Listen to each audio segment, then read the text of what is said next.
अकेला मैं काफी हूं। और उसने हिफाजत करके दिखाई। जब मक्का के लोगों ने हुजूर से यह कहा, ये तो आपने गढ़ लिया है, आपका लिखा हुआ कलाम, तो अल्लाह मियां ने कहा, चैलेंज किया कि सारी दुनिया के इंसानों को छोड़ दो, जिन्नातों को भी बुला लो, अगर सब मिलकर इस जैसा कुरान ले आए तो हम मान लेंगे। तो ये कर ना सके तो कुरान अल्लाह मियां और थोड़ा नीचे उतरे। उन्होंने कहा, फातू भी आशरी सुअरी मिसली, अच्छा इस जैसा सिर्फ 10 सूरत बना लो। ये कर ना सके, फातू भी सूरत मिसली, और नीचे एक सूरत ले आओ, और नीचे फलियातू भी हदीस मिसली, एक आयत इस तरह बना दो।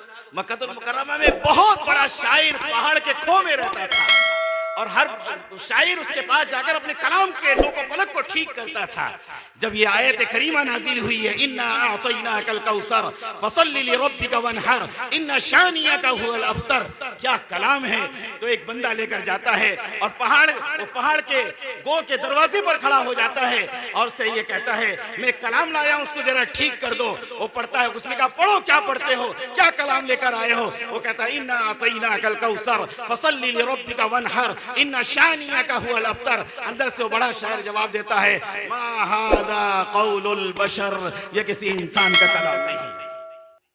उसने सुना नहीं जो हुजूर पर उतरा है, ये किसी इंसान का कलाम। मेरे भाई मौलाना जलाल साहब रहमतुल्लाह अलैह हम छोटों के लिए बहुत बड़े नमूना थे। मैं किसी आलिम की बात नहीं कहता, मेरी जिंदगी 2 बुजुर्गों के साथ बहुत गुजरी है। एक मौलाना सैयद सिराजुल साजिदीन साहब रहमतुल्लाह अलैह, दूसरे बुजुर्ग हैं मौलाना जलाल साहब रहमतुल्लाह अलैह। ओडिशा के कोने कोने का सफर इन बुजुर्गों के साथ करने का मौका मिला है। मैं एक वाकया बहुत दिन से अपने दिल में दफन रखा था, मैं आज उसको सुना देता हूँ।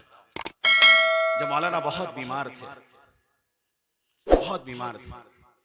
और आखिरी मरतबा जब हम लोग उनसे मिलने गए थे, उलमा की जमात थी, मौलाना के सारे बच्चे मौजूद थे, मुफ्ती जमाल साहब भी थे, मुफ्ती जमाल की गोद में मौलाना थे।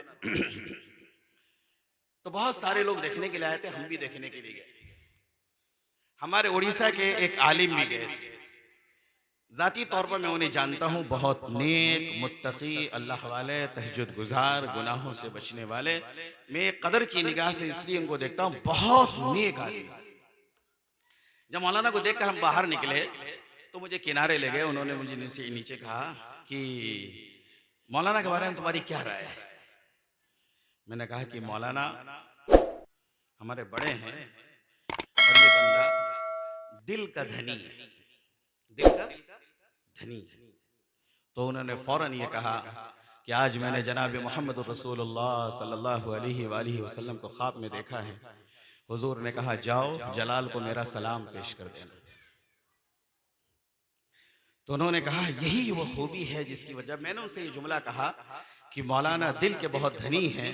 मैंने मौलाना के साथ बहुत वक्त गुजारा है और बहुत हम जैसे छोटों से वो मशवरा लेते थे। हमारी कोई हैसियत नहीं, कोई हैसियत नहीं।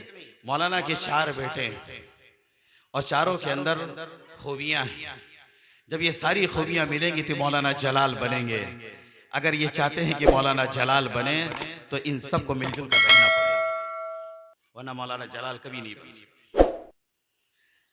हमने अपने बुजुर्गों को पाया है, उनके दिल के अंदर खिदमत इंसानियत और मुसलमान का जो दर्द था मैं जानता हूँ।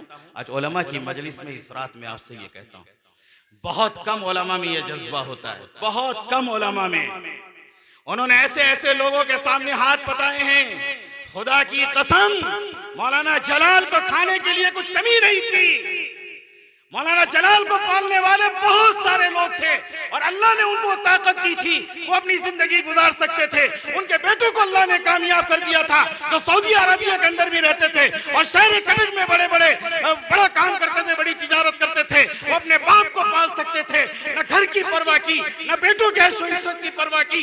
कभी इस कोने में, कभी उस कोने में, कभी शमाल में, कभी मगरिब में, और ईद की नमाज भी वो बंदा यहाँ नहीं पढ़ता था। 4 नंबर की मस्जिद पढ़ूंगा, बड़ा मजमा होता है। अपने कौम के बच्चे के लिए भीख मांगकर कुरान के मदरसे को चलाऊंगा, ये जज्बा था मौलाना जलाल का।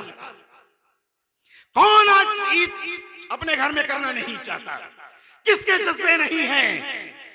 लेकिन उसी ऑटो रिक्शे में, उसी छोटी सी गाड़ी में जो रात जहां मिल गई, जो खाने को मिल गया। और हमारे उड़ीसा के लोग क्या कहने, माशाअल्लाह, बाहर से शायरों को बुलाते हैं 20-25 हजार, बड़े बड़े उलमा को तेल के किराए नहीं देते। और हम तो जब अपने घरों से चलते हैं तो पॉकेट में पैसा लेकर चलते हैं कि गाड़ी रास्ते में रुक ना जाए। और अल्लाह का शुक्र है, उड़ीसा के किसी आलिम ने तकरीर को पेशा नहीं बनाया, तकरीर को पैसे का जरिया नहीं बनाया।